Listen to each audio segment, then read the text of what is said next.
Honorable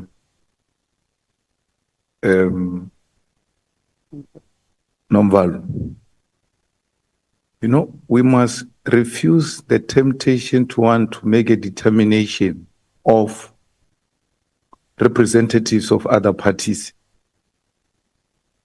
as people who don't come from those parties. And SMK, we should actually be even more concerned because we are sitting in the JSC today without Honorable Tlhophe, which they wanted to dictate to you that you must remove him and all manner of things. And you refused. Until now, we're short of a member of parliament in the JSC because you refused that no one is going to dictate to you as to who you are sending to the JSC. All I'm saying is, having experience of the opposition parties, it's well and good and nice today that you join forces with them. Tomorrow they're going to remove you. They're going to want to determine to your party who must be sent from your party. We shouldn't agree to that. We shouldn't agree to that. You have expressed your views, and I've always maintained, and many of you deliberately decide to misinterpret me, that recusal, it's a personal decision. You have raised issues. The DA has listened to you. She has heard you. Whether she takes a decision to stay or not to stay, the public will take a decision about that. It's her decision. But to sit here... Point of order, Chair. Procedural. Try me. I don't think you want to sleep. Try. Can we take the point of, but before we take the point of order, Honorable Malema, where do you say try me? No, I'm on the floor. You didn't say I must stop. So I'm making my points. Try me, boys. That's what I'm saying. I'm not talking about any other thing. I'm just saying. Chair, it still remains a procedural issue. Yeah. No. I'm speaking until you tell me to stop. When a point of order is called, only you can tell me to stop. Yeah, no, I'm taking the point of Okay, order. thank you. I'll pause. But I want that try me. Yeah, Chair. Recusal is not a personal matter. It is a matter of a substantial conflict. And so we must just clear that up. It's not personal.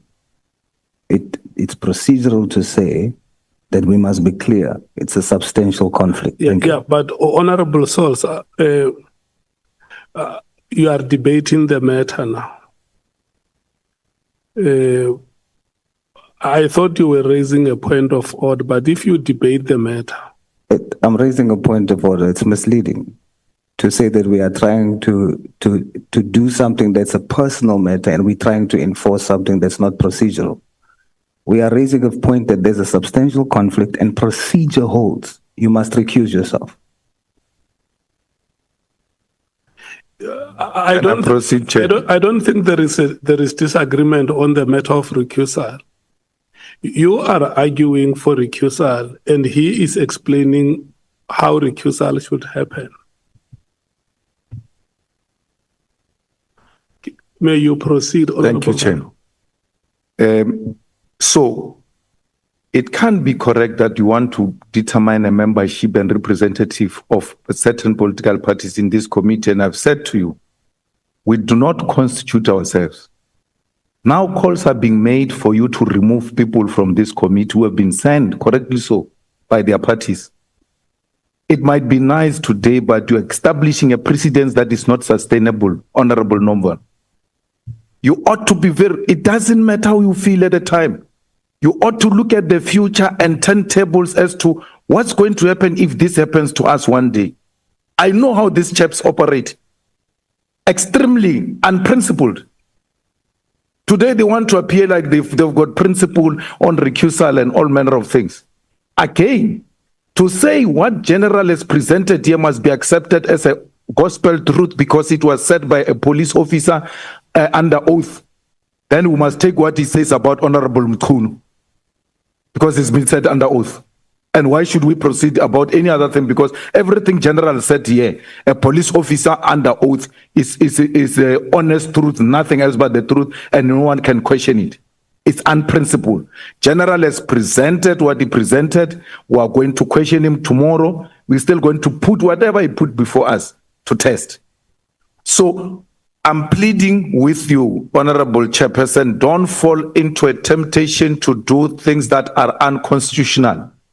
This is a proportional democracy, proportional representatives, and we are here constituted by how we are represented in Parliament, and our parties shall decide on those things. Members have raised their issues. The public has listened to them. Honorable members had them. The party she represents have had them, and she will make that determination tomorrow. And it's as simple as that. No chairperson has got a right to choose who sits in this committee, who doesn't sit in this committee. Last point. All of you who are making the recusal point, why is none of you not quoting the rules of Parliament on recusal? And why is none of you quoting the terms of reference on recusal? We're just talking past each other. No one is referring to anything. No authority is being referred to. No authority is being referred to. I'm just saying we need to remain principled. Nothing wrong with the chief whip having raised this issue that this member has been implicated in a manner she has been implicated. We are still appealing to a conscience and leave it there, not remove. You are able to remove alternates, but you can't remove a person who's implicated. You have no such power.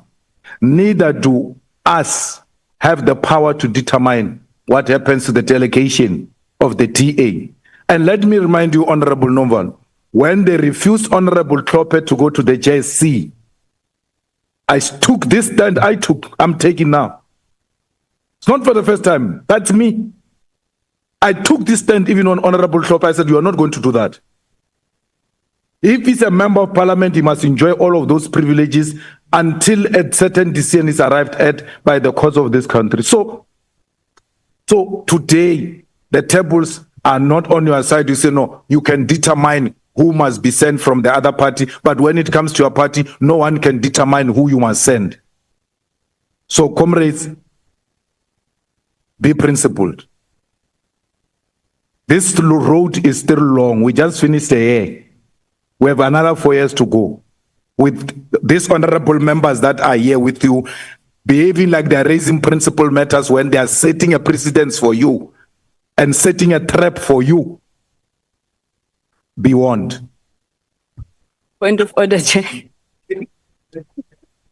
No, I'm serious. I've got a point of order, Chair. Yeah. Honorable Sang. Chairperson, we were silent. I think for most of Honorable Malema's input, he was addressing members. He was not addressing Chair, as is the rules of procedure in a meeting. Now, why we felt it was important that we must raise this point of order is that not only does he address members, he is intimidating them and threatening them. I think you need to rule on that point, Honorable Chair. Thanks.